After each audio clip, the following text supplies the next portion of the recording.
Welcome to Canucks After Dark. Here are your hosts, Parker Hallowell and Clay Emo.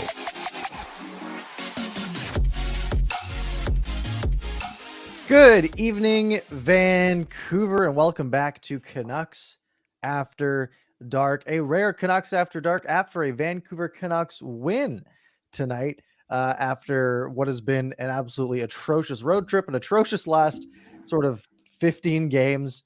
But we're going to at least have a few minutes of joy and relief talking about this Canucks win. And then we'll, of course, or before that, we'll talk about the three rough Canucks losses before this game. And what this sort of means for the team moving forward. As always, joined by my co-host Canuck Clay. How are you doing today, Clay? Parker, I am great. I love joy, as you know, but I know we like to go, at least I like to go chronologically, so it might take a few minutes to get to that joy, I guess, right?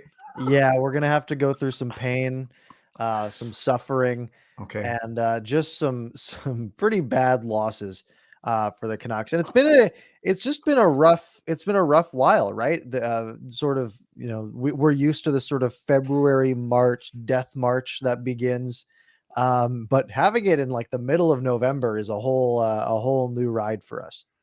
Yeah, and then I know there's a lot of other more important pressing things going on, but this is a Canucks After Dark. This isn't, weather after dark or whatever. So if we're talking about the Canucks, it's been rough. It's been rough. And we've talked about the bad road trip and the bad homestand and then the start of a bad road trip again. But maybe today was a sliver of hope. But chronologically, I will calm myself and I'll patiently wait. Yeah, so we got a lot of stuff to talk about tonight. Of course, we're going to talk about the 4 games that have happened since the last time we talked, Wow. of which some of our predictions came true. Well, yours did. We're going to talk about the Canucks being at the very bottom of the Pacific Division, which is very fun. We're going to talk about this whole Travis Green scenario where he's basically got one foot out the door, but he's the only one facing media, all that stuff. We'll get into that more in depth. We've got media wars to talk about. We can take sides. We can start drama, as Clay loves to do. And then we'll talk about some other stuff later on, as we always do, and take your questions in the final 15 minutes or so. Would you like to get started with a few losses on this lovely Monday night? And we will start with Wednesday. The Canucks didn't play Tuesday, so our first game to cover here is Wednesday, the 24th. Pittsburgh 4, Vancouver 1. Now, Parker, this was the first game of the 5-game road trip. And is this the one where they actually came out really flat, but they actually escaped the first period 0-0, but then they were actually better than they were in the first and the second, but Pittsburgh scored 3 goals? That was that weird one, right? Yeah, the Canucks had an atrocious first period. Basically, they were stuck in their own zone the entire time. The Canucks penalty kill had 2 chances, and they survived at least the period. But yeah, shots in the first period were 16-9, which I think was the second most shots they've faced in a period to that point. I think the record was 17 against Vegas earlier in the season. But the first period was rough. They were basically stuck in their own zone the whole time. And then, yeah, like you said, they go to the second period, and that one of the power plays that came over from the first period, a Kyle Burroughs penalty, led to a power play goal, and then they scored 2 more in the second period. And then Horvat gets one back for the Canucks in the third, but then I can't remember now, honestly, if the fourth Pittsburgh goal was empty netter or not. Was it? It was Brock McGinn with a minute to go, so I would assume so, because the Canucks do like to pull the goalie early. Yes, it was. The goaltender was pulled with 3 minutes to go in this game, and it was Brock McGinn. And yeah, like you said, the second period was closer. Shots in the second were 16-15 in favor of the Canucks, and the third period 12-6. Now, the third period sort of score effects playing into that, right? Canucks down 3 goals entering the period. Pittsburgh's just going to be playing, prevent defense, but. The first game of this road trip, the Canucks go out, they score 1 goal, they allow 4, and it was kind of a statement of things to come. It was, and especially after the Canucks didn't make any moves on the ice or off the ice in that homestand. We didn't know if they were going to wait till after 1 game, after 5 games, but 4-1 is not the way to start, and it got people talking. Well, all these games got people talking, but not the best start for sure. Yeah, it was rough, and they followed it up on Friday in Columbus. They go to Columbus, and once again, they allow 4 goals. This time, though, they double their own goal total, getting up to 2 goals scored. Two, yeah, Yeah, yeah, big and improvement. but they outshot Columbus. Wasn't this 41-21 or something Yes, crazy? they doubled the Blue Jackets in shots, and this was sort of our first moral victory of the week. And it was one of those things where it's kind of worst case scenario. If you're whatever you're rooting for, right? If you're rooting for the Canucks to win games, it's bad. If you're rooting for the Canucks to lose games so that people get fired, well, the Canucks outshot them 41-21. They ran into a hot goalie. They didn't get the goaltending performance they needed. Blah blah blah blah Yeah. blah. And you can easily paint yourself into that corner of, well, I mean, the Canucks are the better team. They just couldn't get the win. And they, I wouldn't say, Parker, that they dominated the game, but even though the shot total might dictate so, but they controlled certainly a lot of areas of the game, and they weren't the second best team out there, that's for sure. So, yes, great point about the moral victory. Great point about, do you delay any change because we're going to see a common theme here. Do you delay any change because they actually played pretty good on the road against a decent team? So, but after this game, they're 0-2 and slipping further and further. Yeah, and the big story of this game to me was just the lapses defensively. Because again, like Columbus only had 21 shots, but their goals came off of like prime scoring chances, right? Prime scoring chances the team with 21 shots shouldn't get. I think I don't remember looking at the analytics, but I think if I remember correctly, it was like pretty close expected goals wise, even though the Canucks had doubled them in shots. Because you look at a lot of the shots and it's like, okay, well, half of them are from the outside or from the point, which has also been a real trend with the Canucks. And you know, we're at the point of the season where it's way too late for moral victories, right? A moral victory gets us nowhere, because you got to find a way to win. You got to find a way to score more than 2 goals in a game. And it's crazy that there are 4 games in these 7 days. I don't know. I know you have a pretty good memory and you sometimes pull up the things, but I can't remember who scored. I can't remember how they scored. I can't remember the goals were nice. Do you have it in front of you? Yeah. Yeah, we had Tyler Mott's first of the season. Yes. In the second period. And also the first goal, the other goal the Canucks scored was Vasily Podkolzin.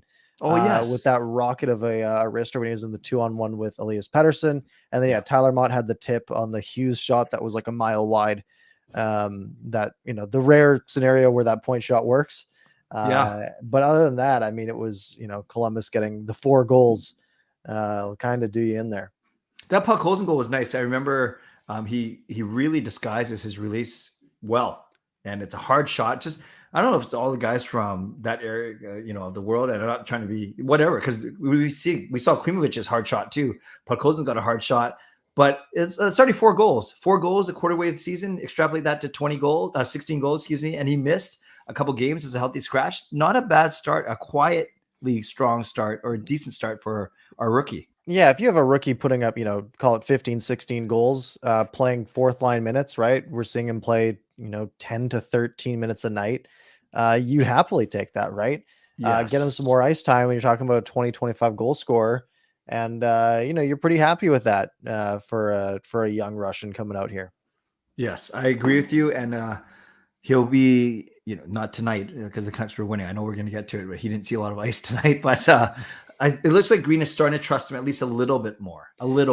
Yeah, and I think it was was it this game that Podkolzin had late game ice time. He played 15 minutes in the game against Columbus, and when the Canucks needed a goal, you know, of course, before they pulled the goalie and allowed a goal. Actually, no, that wasn't. Oh, I'm on the wrong notes here. Okay. But I think it was a no. I think it was an empty netter. The Domi goal, yeah. So yes, so they're down by a goal, and they're actually putting Podkolzin out there. They're utilizing him in these opportunities where they need a goal. And I mean, why wouldn't you, right? He's shown that he at least has the touch, he has the drive to score goals, and he's just having fun out there. Yeah, they'll use Podkolzin when they need a goal. They certainly, at least not yet, won't use him when they're defending or trying to prevent a goal. I have a question for you, since you bring up the Domi empty netter. I don't know what the mood was like on your post-game stream, Parker. Were you upset with PD's effort or lack thereof on the empty netter, or were you whatever? I kind of missed it at first because I wasn't that focused. Like when they scored, I was like, "Oh, here they're going to score," and I started typing. I started taking notes. I didn't really notice that. Okay. What do you think he could have prevented the goal if he had? Oh, well, They said on the broadcast, so we all know that Max Domi's a faster skater than Elias Pettersson. So whether it's an angle or trying to rub him out the boards, a hook, a slash, a trip, anything, because you're already down 3-2 and Domi's got an empty net.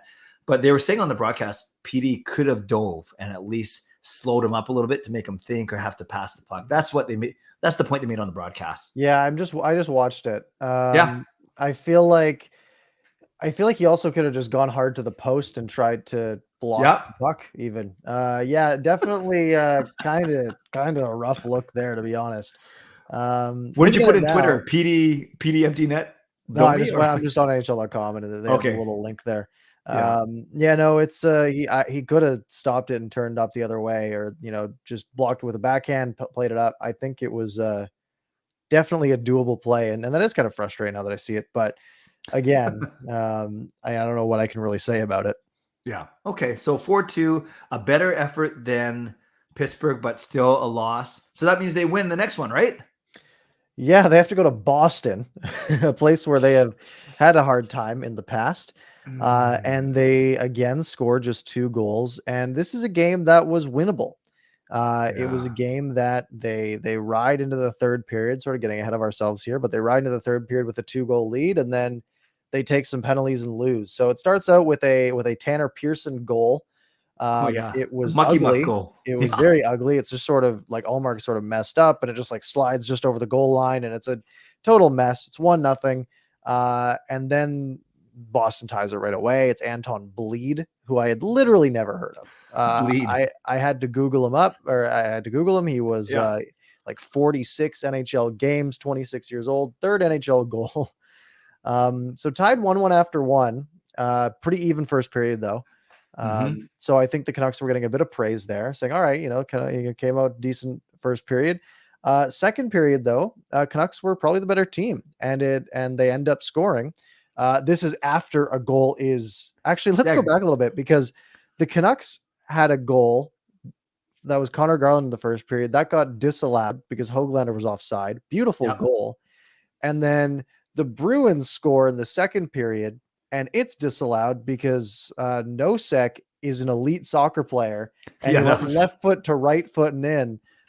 Beautiful play. No argument when it was immediately waved off. And then Connor Garland gets one that counts. And another beautiful goal because Connor Garland's just so good. And by that, I mean he shot it and fanned on it, and the goaltender missed it.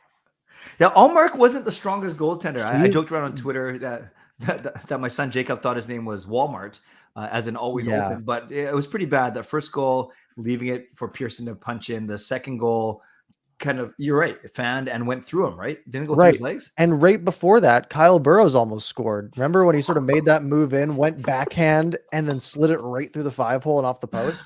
So Linus Allmark looked really bad, and he stopped 36 of 38. Like, what does that say about like the finishing of this team, right? Like he looked shaky. A bunch of pucks were getting through him, and they sort of fluked their way out of him. And it was a game that was there for the Canucks to take, and they couldn't do it. And tell me, so a couple of things there. You feel bad for Halak, because I think after that game, the Canucks in 5 games that he played, they've scored 7 goals from him, right? 1-1-2, 1-2, 7 goals in 5 games. That's not gonna cut it. You want, and Halak played fine. He played, except for that first goal, he played fine. The other 2 that beat him couldn't do anything about it, and you wanted him to do well in his return. Made up for the first goal. He took on 42 shots, and he let in 3 goals. That's fine. So then I got to ask you, I know we're going to get to this. Was there ever any history between Marchand and OEL? Because they were going at it, well, it's mostly one way, is Marchand going after OEL all game. I don't know if there's something from before. Marchand was clearly trying to get into things, and he was effective. He had a very effective game. Then had that one slew foot that cost him 3 games, which I was shocked by, to be honest. I was expecting maybe a fine. Because when I looked at it, it didn't seem particularly egregious to me. But you look at it in slow-mo, and he does kind of like bring the elbow back and shove him over, and it is technically a slew, but I'm just surprised you got 3 games for it. You think that's a reputation? Well, I think that's what they said. I saw a tweet about it. Basically, so they had said like, they're taking into account his history. which is surprising because you look at a guy like Subban and what he's been doing this year. He's got like 3 Slewfoots under his belt, and he's only got fines so far this year. So kind of a weird discrepancy there. Sure. Yeah, I don't know what I don't know what Marchand's beef was with OEL, but at the same time, as much as we hate him, and we still hate him, or I can't speak for everyone, I still don't like him from 10 years ago. John Garrett hates him. Yeah, there he is. Yeah, there he is with 2 points at the end of the night. And Bergeron has 2 points and Pasternak has 1. So there's your top 3 guys have 5 points, whereas I think Besser had a point and Garland, but then nothing from in this game from Horvat, Miller, or Pettersson. So big difference there. Yeah, and it comes down to that third period where the Canucks are trying to protect a 1-goal lead, and they go out and they take some bad penalties. There was Höglander who took a tripping penalty. Tyler Mott had a breakaway, shorthanded, couldn't capitalize, and then the Bruins come the other way. And I honestly thought Pasternak scored on that shot. Me too. And then it hit the post, and then they scored right after anyways because everyone was confused. And then they took another penalty late because OEL boarded Anton Bleed, and it was just a bad penalty to take, especially with like 5 minutes left in the game. You can't be doing that. You can't be giving the refs the ability to give you a penalty. And Boston was able to prevail there. Man, that that OEL penalty at the end, and you can't question that one. It's just, I'm sure you're frustrated, right? Yeah. With Marchand running at him all night.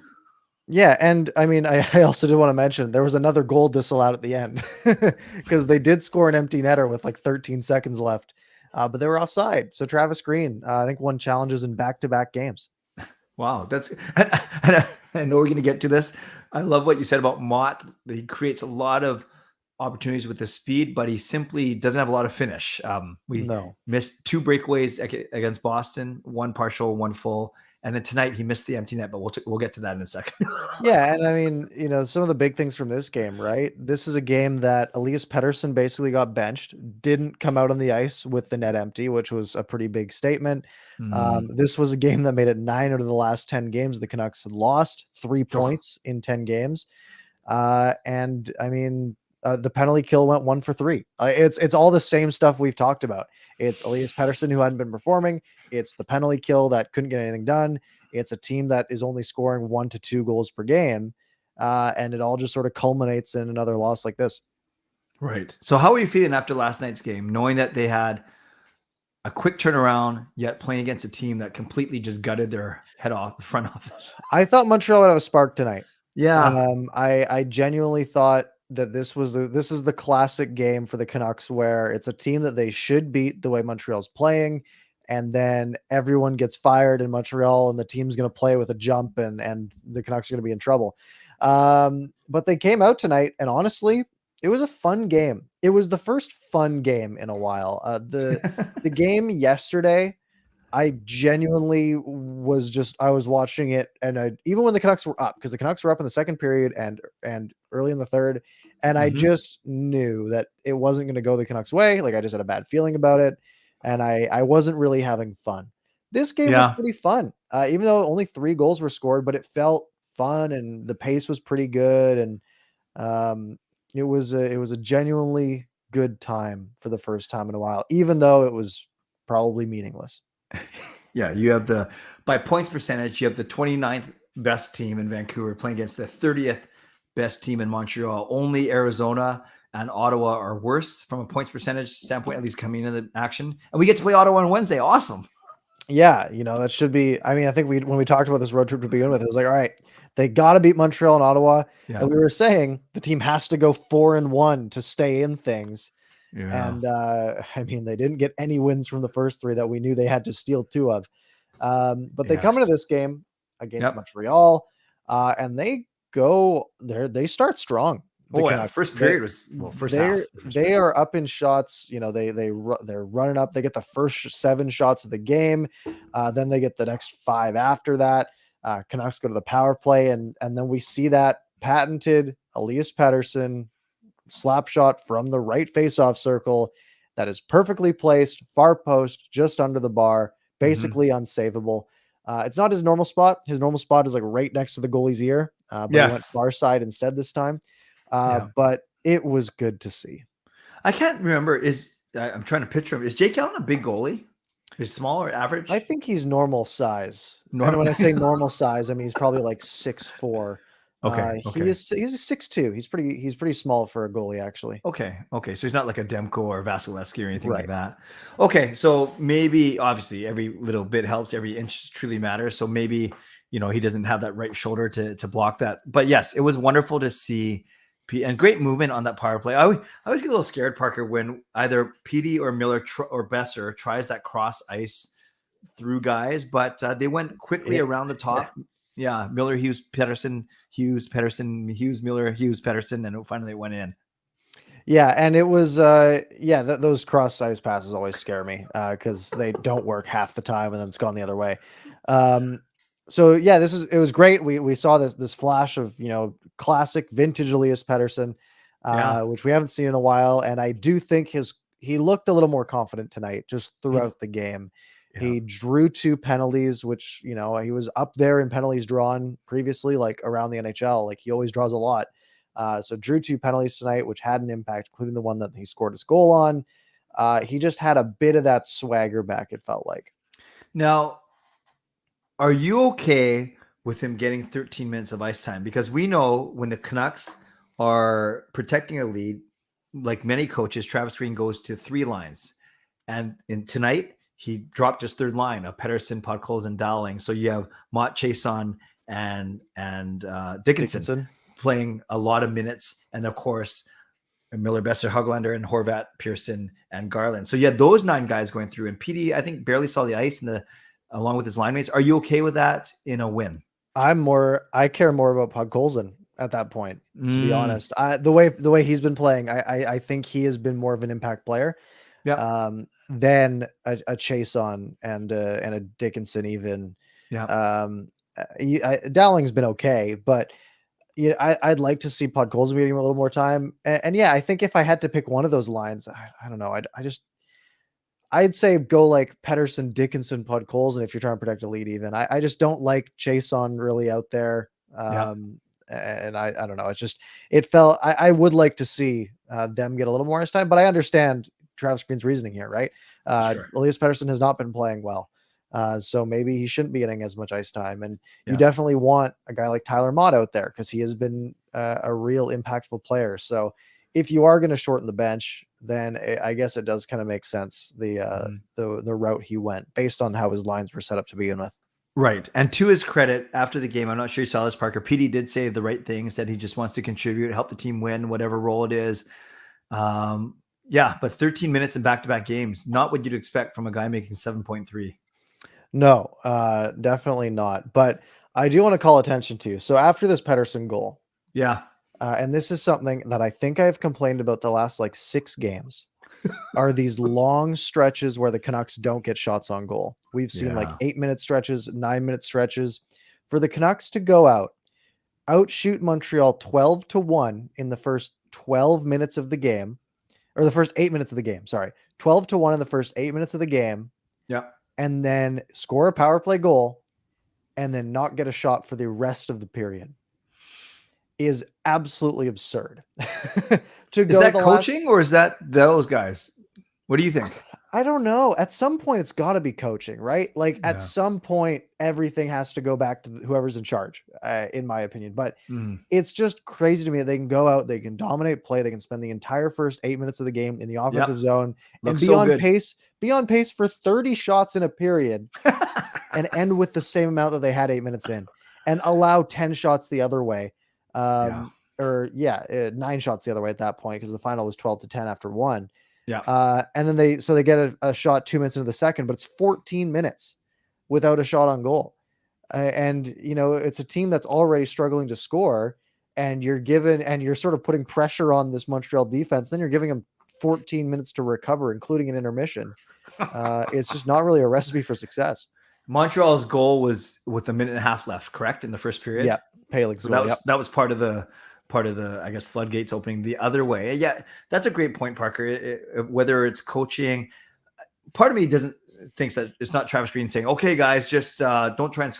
I'm being a little bit sarcastic, but it is Jekyll and Hyde or night and day, or it's so weird. It's so weird because they look so good. they were it. I think that's why you said it was fun, especially those first 10 minutes. It was fun because they were like cycling, they were doing give and goes and shooting and chasing rebounds. It was fun to watch. Yeah, absolutely. And then, yeah, as we get late into that period with Montreal having a bunch of momentum, right? Like I said, 9 shots in a row, basically. Tucker Poolman. Oh, Oh boy. oh, I mean, I didn't like the contract when it was signed. I will say that. yeah. No, And you did. I had quite a bit of flack in my comments for it. Like some people were like, "Oh, Poolman's a great defender" or whatever. Um, when you're getting hemmed in this much, you need to start playing quite a simple game. Mhm. And what Bo Horvat's doing on this play is he's skating up the wall, waiting for his defender to be ready to make a play. Then you skate across the ice, give the D man a target, stick on the ice, very easy pass, and Pullman fires it right at his skates. The But that's not the discrepancy, target, right? The target was the stick. no, Just yeah, making this sure. is the stick. Okay. Yeah, so there's probably about a 6-foot difference. Do I have no, my stick's not in here. But I But I mean, hear look, ya. If a you hockey picture- stick, Yeah. the hockey sticks that these guys are playing with are probably about 5.5 feet long, right? Yeah. Maybe 5 feet long. Like it's literally like 4 feet difference between the blade of the stick and this blade of the skate. And Tucker Pullman fired it right at the blade of Horvat's skate. All he can do is you can try to angle it, try to kick it up, but I mean, look, they're the best players in the world. It works sometimes. Elias Pettersson's really good at it. You'll see him just do like some weird kicky stuff and it ends up on his stick. But it hits him sort of in the back of the blade, so you can't really do much with it. And now he has his momentum going the other way. Everyone's going up ice. And Jonathan Drouin's like, oh, a free puck. And he's able to come in and they're 2-on-1. And he basically just fires it across and Paling tips it in. And yeah, it's just a terrible play. And from a player who's been really struggling lately. And it's of course it's fitting that the guy who tips it in for Montreal is the guy that Horvat had to check, but it's not Horvat's fault because, as you mentioned, Horvat had all his momentum going across ice and looking to turn up ice, not having to come back. And oh yeah, and I can't remember if Pullman was even pressured or if he could have skated, at least put it off the boards if you're going to do such a bad pass. But yeah, to have it go off of, that's not even close. He's got to see that Horvat's moving one way. Exactly. And you said that 4 to 6 feet going this way. And instead he puts it back that way. Right. It's a pass that people of like my caliber would make because it's tricky, right? Like, you know, you're trying to judge speed and it's a math equation that your brain is trying to do automatically, right? Yeah. But when you're an NHL player, it's, you know, it's pretty simple. And I think another thing that really stems from this is sort of the Canucks method of breaking out. We've talked about it in the past, but the Canucks breakout always seems like a real challenge. Like we see other teams go like 3 quick passes, they're out and they're moving down ice.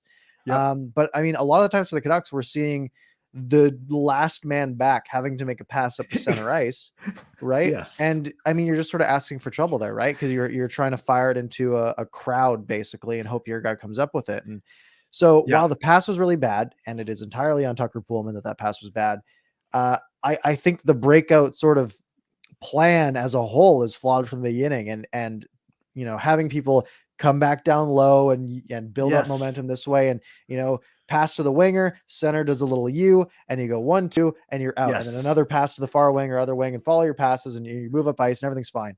But forcing yourself to make these 30 to 50 foot passes, you know, you're asking for trouble. That's a great point. You often see really good teams. You're right. They work in triangles. They go defenseman to winger, then that quick tip pass to the middle where the center, you're right, has momentum already, and boom, you're over the blue line already. You're safe. I don't know if the Canucks forwards intentionally blow the zone and make the defenseman have to decide, is he going to go left or right, or is he going to go up? Yeah, I don't know. Right. And like, sure, there can be a bit of payoff, right? You can move up the ice faster, but if something goes wrong, suddenly you have a 2-on-1 or a 3-on-2 coming right back at you. And it can result directly in goals like we saw here. Oh, okay. So it's 1-1 heading to the second. Yeah. And then the Canucks come out and they get 13 shots in the first 8 minutes of this period. Yeah. Actually in sort of that 6-minute window there. And part of that is Connor Garland scoring. And this was a great play from Horvat. Yes. to basically see the defenseman going around the boards like they always do. The other defenseman has gone behind the goal line to be an outlet pass if he needs to sort of shovel it behind the net, which basically means the centerman of Montreal is the only person who's really able to come back and cover the slot. So Horvat goes and takes sort of that left wall out. I don't know if he yelled for it. I don't know if he did a little stick tap. Yeah. Either way, the defenseman made a bad play and sort of tried to cycle it up the wall Yeah. right to Horvat, who knew Garland was in front. The centerman hadn't come back yet, so he was all by himself in front of the net, and he just tipped it upstairs, and it's 2-1. I'm with you. And actually, I think no, your explanation was perfect. I actually think it was Josh Anderson, winger for Montreal, that actually was the one who. Yeah, but you're right. He was the guy back. Yeah. But Pearson was angling Anderson off, and then Anderson does that back pass, and Horvat is waiting for it. That's you're exactly right. And isn't it kind of similar to the Montreal goal where it's a quick pass from the side and then a tip in, and the goalie had no chance. Mm-hmm. Yeah, I'm looking at it again, and I can see. So yeah, Anderson goes back, and Pearson is putting pressure on, and then you have the other one of the defensemen on the far side behind the net, but then the near side defenseman who Anderson's sort of covering for, Jeff Petrie, also is sort of going behind the net. So all three, by the time Horvat touches the puck, we have one defenseman in the far corner, Jeff Petrie in the near corner, and Josh Anderson behind the net. So all three Montreal guys are below the goal line, and the only one in front of the net is Connor Garland. Beautiful. So he's all by himself. He's so good, man. He's so good. And you notice it and I noticed it a lot in the Boston game. The one play he made on Frederick, where he just did a little like quick U-turn and suddenly had 7 feet of separation. That's me when I play hockey, but I'm Frederick, unfortunately. And I mentioned on my post game today about how I would go back and watch, like, if you Google like Sidney Crosby edge work, and you'll get these like YouTube compilations of him just behind the net, just like cutting around people. And it's like, and like his skates are doing this, and it's like super impressive. Connor Garland does a very similar thing where he's so quick to turn, and he's so quick to move the puck from one side of his body to the other, that every time he just does a quick little turn, even if he's gaining like half a step on somebody, and then like right as this person's recovering, he turns back the other way, and he's just gone. And he's so shifty, and it opens up so much for his line mates, especially. Yeah, do you remember that play in the third period where he was, I think it was the third, because yes, they were going left to right, because I remember behind the net, he kept the puck for about 10 seconds himself, doing exactly what you just said, going one way. He's so fast and shifty. He could be going one way and the puck's going that way. He can cut the other way without the puck and then come back, and he can go get the puck again. Like, he's so good.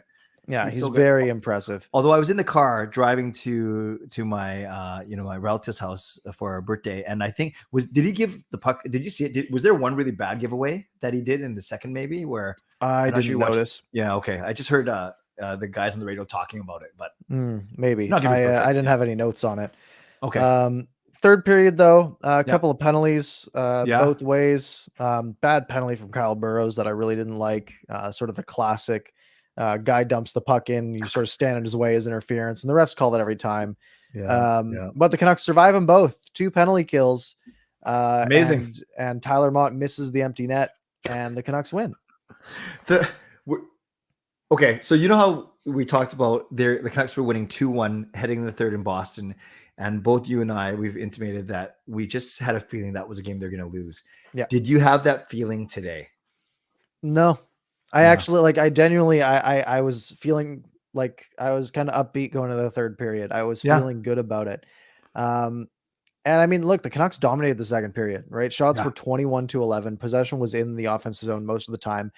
Again, not a lot of high danger chances. If you look at like the expected goals on like natural stat trick, it's dead even until 10 seconds left when Tyler Mott missed the empty net and the Canucks went up by half an expected goal. But other than that, it was like 2.2 to 2.2. So the Canucks, with like 42 shots, only had 2.2 expected goals, which tells you a lot of where these shots were coming from. Right? Wristers from the point. I think Canucks defensemen had like 14 of the 42 shots tonight. Any regular player would have an expected goals of a certain value. What Tyler Mott on the empty net is even lower. Like, it was so bad. It was so bad. Yeah. He just hit the side of it pretty rough. And I think he did it again from the side of the net. He doesn't have the finish, but he does have the effort. which is the great. hustle. And we certainly, is it a coincidence that it's not like our penalty kills world beaters. Are we still, what's the latest average? Are we still in the low 60s?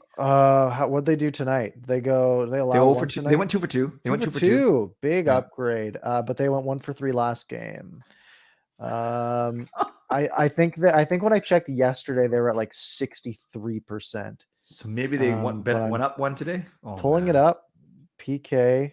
Thing is, we're so far into the season now that like 2 penalty kills doesn't really move the needle. Yes. 63.4.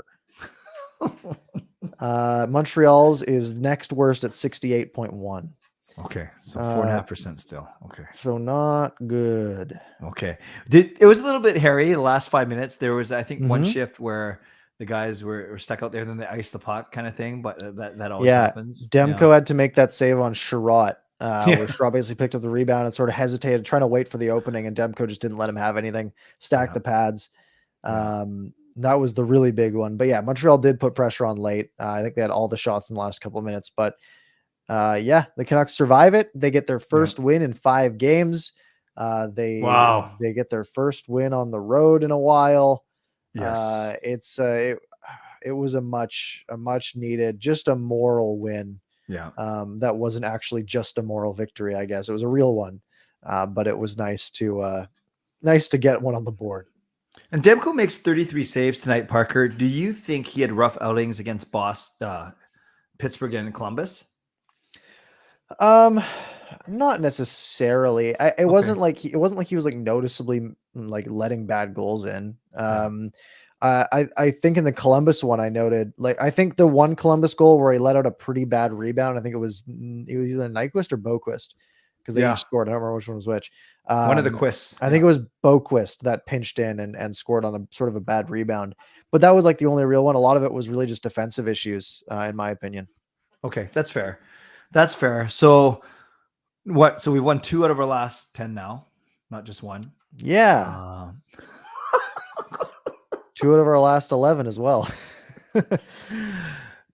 But there are some positive. Demko, Garland, 2 for 2 on the penalty kill, 1 for 2 on the power play. So decent special teams for once. And they get a team on Wednesday that's even worse than this team. In theory, yes. Now, unfortunately, all of the blurbs that I have to come up on screen, none of them are positive. Okay. So this is your last chance. Anything else fun and happy you want to say about the team? Fun and happy. Guys, if he has to think this long, things are bad. No. Let's keep on going, brother. Let's keep on All going. Right. First big one, and we're sort of sticking with these last 4 games. Canucks have 7 goals on this 4-game road trip. They, like, no wonder they're losing, right? Sure, they're getting 30 to 40 shots a night, sometimes more. But we saw 1 goal against Pittsburgh, 2 goals against Columbus, 2 goals against Boston, only 2 goals against Montreal. This is a team that cannot score, even with all these shots. And I mean, a lot of them are coming from the perimeter. I mean, what do you think's going on here? Why can't they get the puck to go into the net? Oh, how much time do we got? No, I think one of them is they simply aren't drawing a lot of penalties, so they're not going the power play a lot. And obviously, you have, in theory, maybe not for the Canucks power play, but you have a better chance of scoring 5-on-4 than you have 5-on-5. I know so they're not getting a lot of power play chances, and when they do, often, unless not tonight though, they don't convert. I know their shooting percentage overall I heard it's crazy low, 6 or 7%. I think as a team, that's ridiculous. Yeah, but does it really surprise you that much? Like, just the way they play, like what I've been like, all of these shots are feeling pretty low percentage. I feel like there's no flashy great plays that happen, right? Like, when's the last time we saw someone make like a great individual effort to score a goal?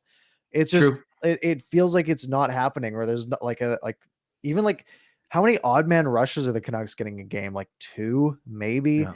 Like, the Canucks aren't creating these high danger chances. If you like, natural stat trick tracks high danger chances every game, and you look at it, and it's like, even games where the Canucks are heavily out shooting the other team, that's pretty even, right? High danger chances tonight at all situations were 11-8 in favor of Montreal.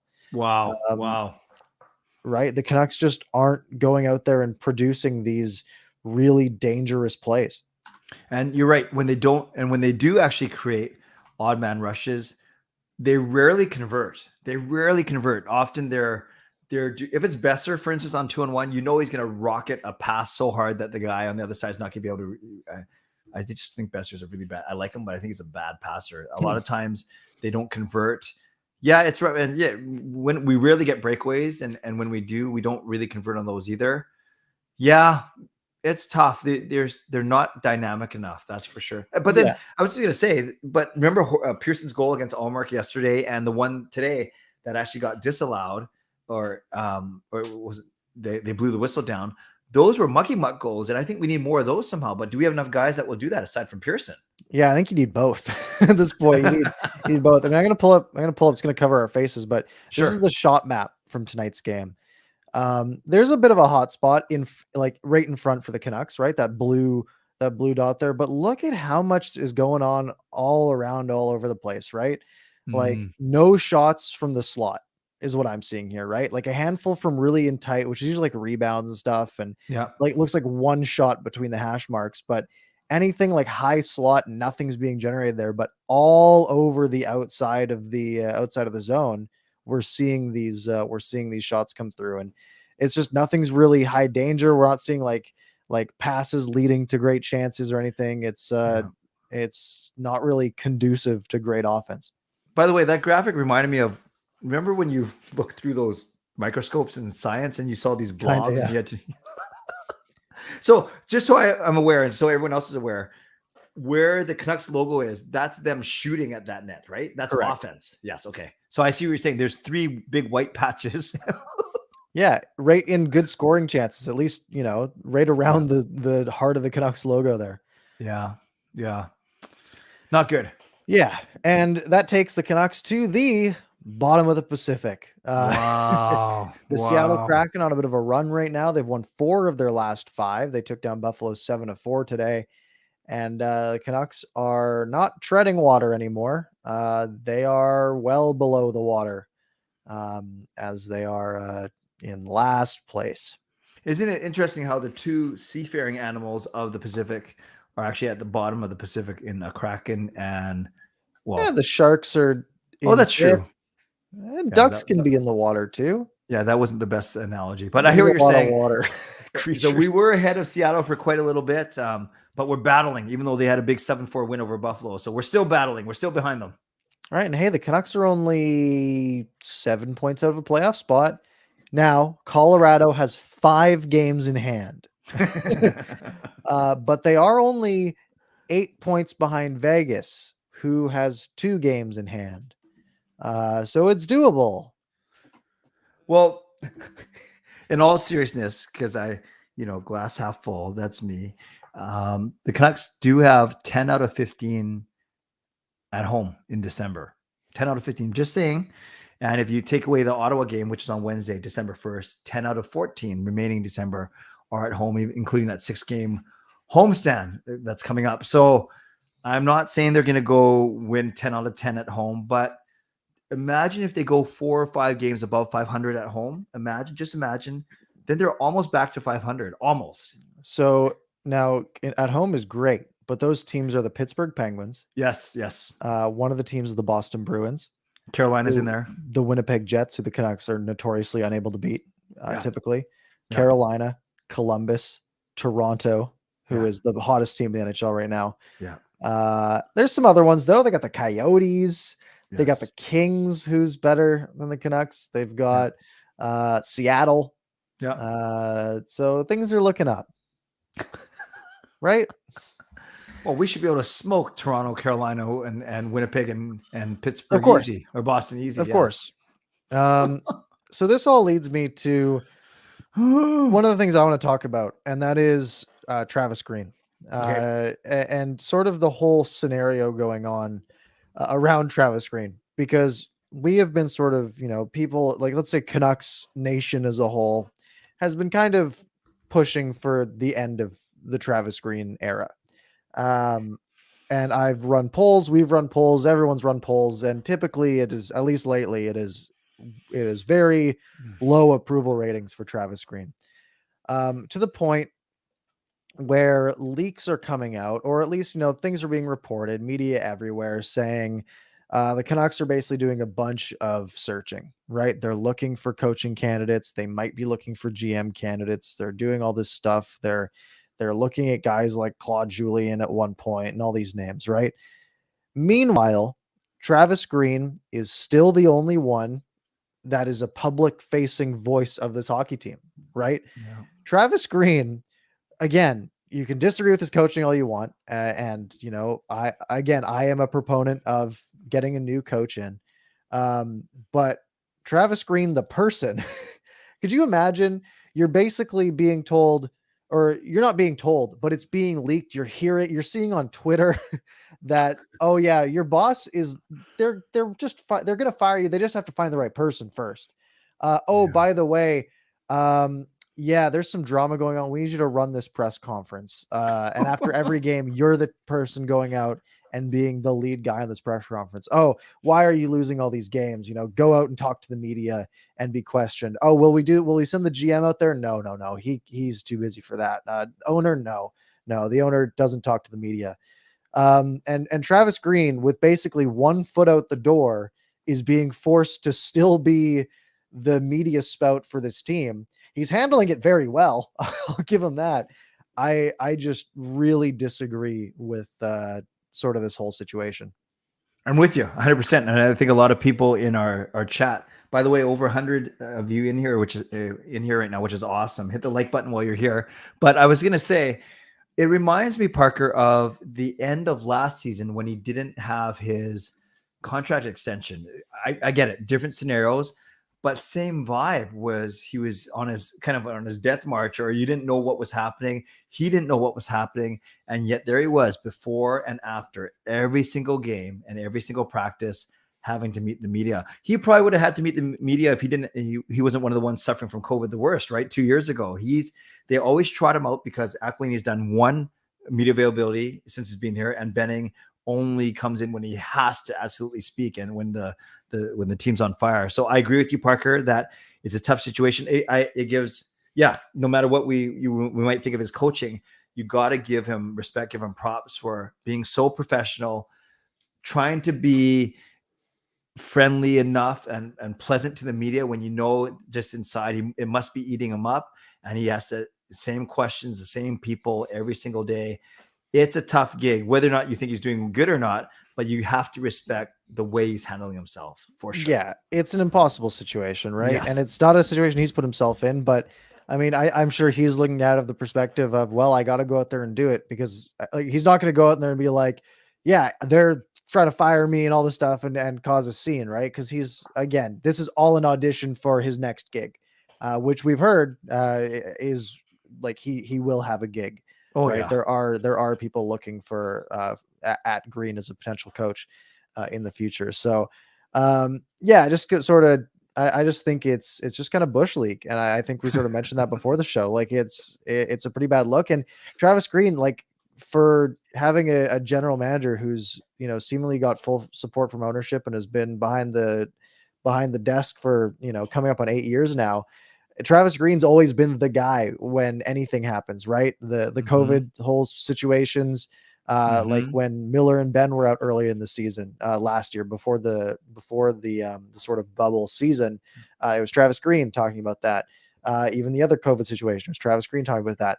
The Jake Virtanen situation, it was Travis Green coming out and having to talk about that, not Jim Benning, great right? point. Like, they have constantly just thrown Travis Green to the wolves and made him be the mouthpiece of things that he shouldn't really have to be the mouthpiece for. And now he's literally got a foot out the door because it has been publicized that they're searching for his replacement, and he's still the guy that has to go out there and take all this on.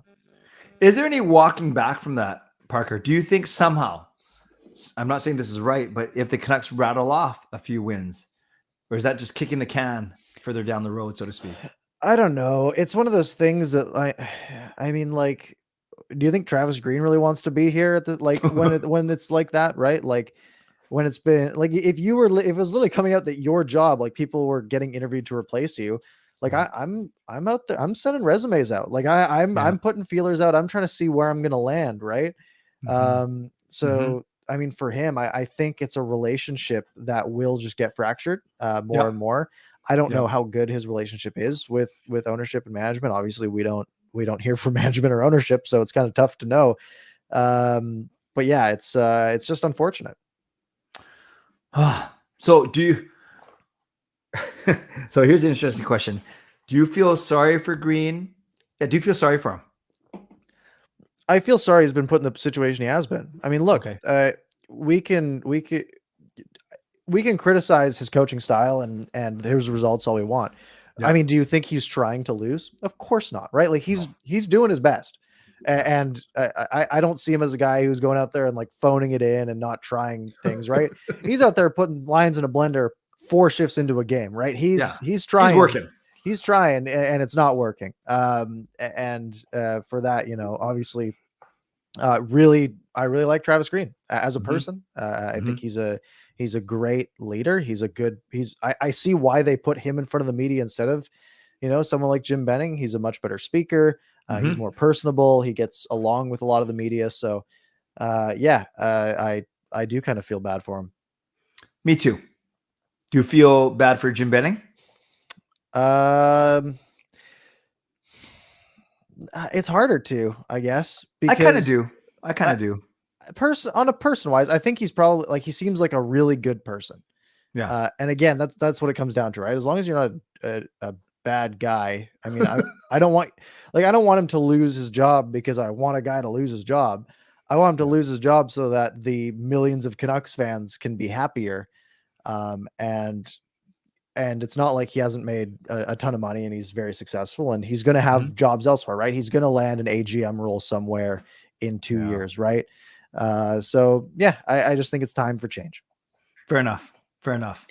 We kind of mentioned the media. Do you want to do this? Sure. Let's do it. The media wars. Do you want to drop the backstory? I can do it. I can start off and please fill it in. Sure. The 2 players I think we're talking about, Parker, are Matt Sekeres of Sekeres and Price, recently of TSN 1040, but never made it over to Sportsnet 650. Rather, they started their own podcast, their own show every day. And Ian McIntyre, longtime Sportsnet reporter. And about a week ago, there's a picture that came out with Aquilini and Ian McIntyre in an airport hangar, right? Terminal, not a hangar. Yep. They weren't out on the tarmac. They're in a terminal getting off a plane, right? And it looks like they're walking together. Is that fair to say, Parker? Yep. Or getting on a plane. One of the two. Yeah, one of the two. So then leading more to the, the reputation that some people have, or the idea that Ian McIntyre is in the Canucks back pocket, is, always team positive, team reporter, that kind of thing. And then it got to a point where Sekeres basically said, there's a game, it was in Columbus, where Ian McIntyre and Dan Murphy were not in Columbus. Rather, they flew to a studio in Toronto and did their pregame, intermission, and postgame from there because they couldn't find studio space in Columbus. Matt Sekeres tweets out something about, do you have the tweet close? Something about I don't. Surprising that the Canucks diarist. So he didn't say writer. He doesn't say reporter. He says surprising that Canucks diarist can't even get into the arena in Columbus, or something to but the fact is he called Ian McIntyre a Canucks diarist. Ian McIntyre tweets back and says, look what you become. Well, even before this, a couple days before this, Matt Sekeres also reports that there is this rift in the Canucks dressing room, and he never says rift, and he was very clear on his own show after this that he never said there was a rift. However, he did say that players were taking sides, and Tanner Pearson and Bo Horvat were on one side and JT Miller was on the other. Sounds like a rift to me. Then the following day at a press conference, Travis Green basically says it's ridiculous. Bo Horvat's like joking around. He's like, oh, I guess me and JT got to go work things out in the dressing room at like the end of his press conference. Good response, honestly. And then so that's when Ian McIntyre sort of does the look what you've become. Yes. Okay. So I got it here. Matt Sekeres' original tweet: how can iMac perform his role as Canucks diarist when he's in a Toronto studio? Is Sportsnet not traveling with the team anymore? Ian McIntyre writes back, Matt, you were not long ago a serious journalist. Take a look at what you become. I stopped calling people names around Game 7. I'm not engaging you for sport. I reached out to you when you lost your job, so you have my number. So that was That's pretty crazy. honestly, that's a pretty sick response. Like the shade of being like, yeah, I reached out to you when you were at your low point. Yeah. Like that's some good shade. I respect that. And then 2 days later, so it was the weekend, so maybe Matt Sekeres had other things to do. He finally writes back, and I'm just looking for it right now. And his reply to iMac was, "What I've become, look what you've become, iMac. Somewhere between publicist and propagandist, wheels up with the owner, i.e., that picture with Aquilini. Which he Doesn't make posts you in the tweet. Yes, doesn't make you a serious journalist. It makes you the establishment's journalist. Give my best to your travel companion." I mean, let's be real. Uh, it's good shade all around. iMac with a good sort of, shade about how he was there for him. Sekeres with the good clapback with the owner, whole thing. I think it's good drama. And it was the point where this all sort of happened after a loss, and it was way more entertaining than the game itself. And I think lots of people on Twitter kind of latched to it and enjoyed it. Yes. When it comes to like taking a side, and I know you said you wouldn't, because I know you've interviewed both of them, and Yeah. and you at least, I haven't. But I mean, it's kind of hard for me to take a side here, right? I mean, they're kind of both right, right? Like they're both being a bit over the top about it, but yeah, iMac has been consistently a little bit, maybe a little bit lenient on the Canucks and a little supportive of and sort of pushing the ownership MO, so to speak. And Matt Sekeres has consistently had rumors coming out that have been unsubstantiated, right? So I think both of them are right about each other, and both are being kind of childish about it, because I bet one phone call could have easily solved all of this without, drumming up all this drama. But I don't know. It's fun for us. I know. And we had a nice chuckle as we were setting up for this show tonight. And yes, I've been blessed to interview both of them. I've known Matt Sekeres for a little bit longer, but I can see where he rubs people the wrong way, but he's always been first class to me. And I can only speak about my own dealings. And Ian McIntyre, I know him not as well. I wasn't sure about him. I know even Botchford and him went back and forth. God rest Botchford's soul, but they would go back and forth. Botchford accusing iMac of being house radio or house guy. But when I got to know Ian McIntyre, he lives 2 minutes from me. In fact, I parked outside of his house before, not to stalk him, but to record a vlog. Don't dox him, yeah. Yeah, good point. But and he's been first class to me as well. So I'm not going to take a side anyways, because that's not my style. But I would say you nailed it correctly, Parker. While it's fun and entertaining, it's really not the best look. And now we already have a bad rep of Canucks fans fighting with each other. We don't need Canucks media fighting with one another. Yeah, it is at least entertaining. That is for sure. And as someone on the outside, we're outside the establishment. It is just pretty fun. All right. We are at almost 11 o'clock. Get some quick questions in, guys. Okay. We took a long time going over the games and sort of the sadness that has been going on the last little while. Well, it's 4 games. 4 games. It was 4 games. It was. And I think we're gonna have 4 more. Maybe not, because they go like Wednesday, Saturday, Monday, right? Right. So we'll have a Canucks game to talk about. That one will be interesting because that game's at 7. We'll have to see what we do there. But we'll make it work. We'll figure Oh, shucks. I was going to talk to you about that because I'm at that one. Oh, all right. Well, sorry. We'll definitely have to figure something out then. So stay tuned to our Twitters. And I don't have our Twitters on the screen right now. Let's do that one.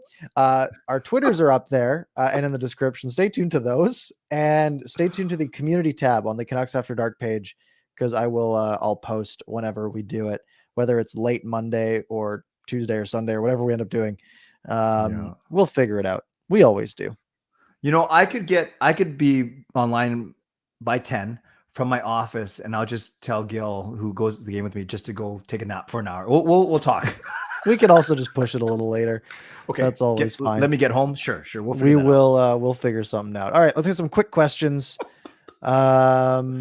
Go, Evander Kane. Go. Evander What do you Kane. think? Yeah, we were gonna. I had this on the list, but we sort of ran out of time. Yeah. Evander Kane. If he was 50% retained, really good player.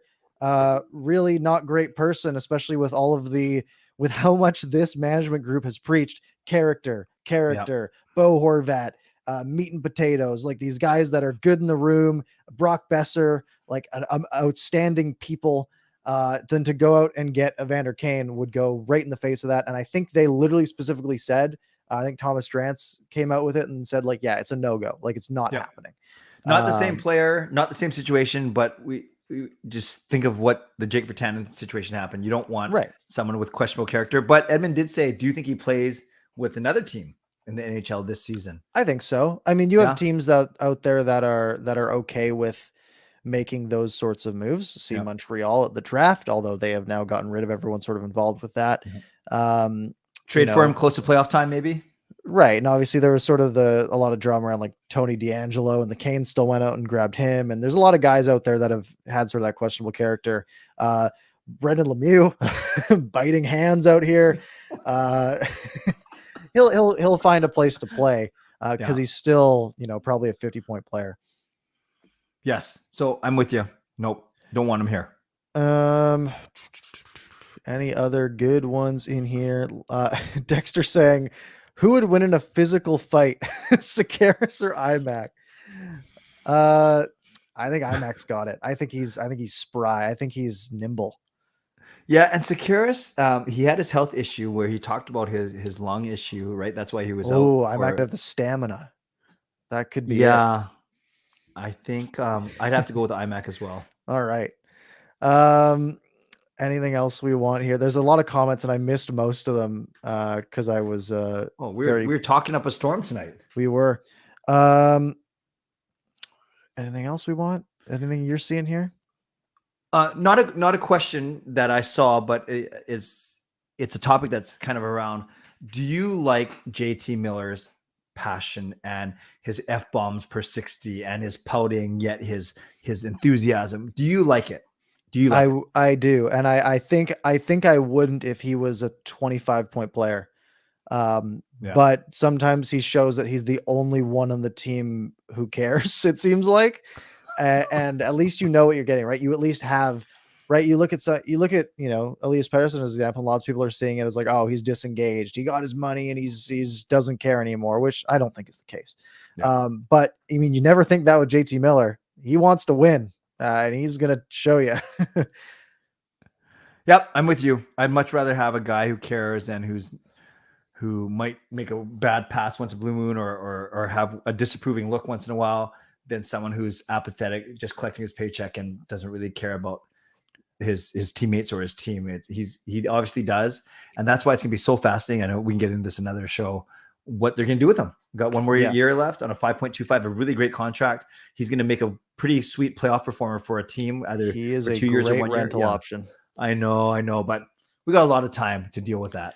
Yep. Last thing I had on the list here. You want to do a little Jake Debrusk talk? Yeah. Is this guy good? I know he had a good first couple of years. I think it was like 40 to 45 points. Didn't play full seasons, like a 50-point pace in his first 2 seasons. Okay. But I think last year was pretty rough for him and doesn't have a good relationship with the coach at all and is basically not getting ice time at this point. Oh, is that what it is? 17 games, 3 goals, 3 assists so far this year. So a pretty rough start for Boston. But it could be one of those things where a fresh start could sort of give a boost. I had someone asking, what about like a Tanner Pearson for Jake Debrusk sort of move, which would be pretty appealing to me, right? You get younger, you get a guy who could be a decent reclamation project. I don't know, very similar contracts, although Tanner Pearson is for longer. Debrusk makes just under 3.7. He's an RFA this offseason. But definitely an interesting one, man. And it goes back to that. He was one of those guys in that draft that Boston picked. Yeah. I just looked it up, 3 in a row. Yeah. They could have had literally, they could have just gone Barzal, Connor, Shabbat, done. And that was the consensus, was that they should have done that at the time. And they went Zboril, who has played 52 NHL games, Debrusk, who's played 260, and Senishin, who's played 14. Isn't that crazy? Barzell, Connor, Shabbat, or you can skip them, go Eriksson Ek, Besser, Konechny, Yeah. Roslovich. There's some good players there. There's a lot of good players. Sebastian Aho was in the second round there. Mackenzie Blackwood. Like, there's a lot of good players that they just missed all of them. So Debrusk could be a pretty decent. I think, if I remember correctly, I thought the Canucks were interested in Debrusk during the Besser draft. I thought I heard, but he didn't fall that far. I think they had Besser higher, but I think that he was one of the guys that they liked. So there might be, and sort of the whole, I don't know, they like Boston, I guess. Yeah. Well, look who we had as our GM there. Yeah. Yeah. All right. That is it for us, I think. Thank you to all of you who tuned in tonight. Over 100 of you in here, about 450 stopped by at some point. Thank you guys all very much for tuning in. If you want to hit that like button, we'd appreciate it. See if we can get up to like 50 or so. And if you're not subscribed to the show, make sure you're subscribed to the show. Click the subscribe button. You can also find both of us on YouTube, ParkersPucks, Canuck Clay. Same thing on Twitter. What else was I going to plug? If you missed any part of the show, feel free to rewind back to the beginning. It's YouTube. You can just slide that bar back, or you can watch it tomorrow, or you can find it on your favorite podcast platform about 20 to 30 minutes after the show. It's pretty quick. So if you need something easy listening as you go to bed tonight and you want to be sad as you sleep, listening about us talk about the Canucks, that is something you can definitely do, or just listen to it anyways on mute, because it helps us out.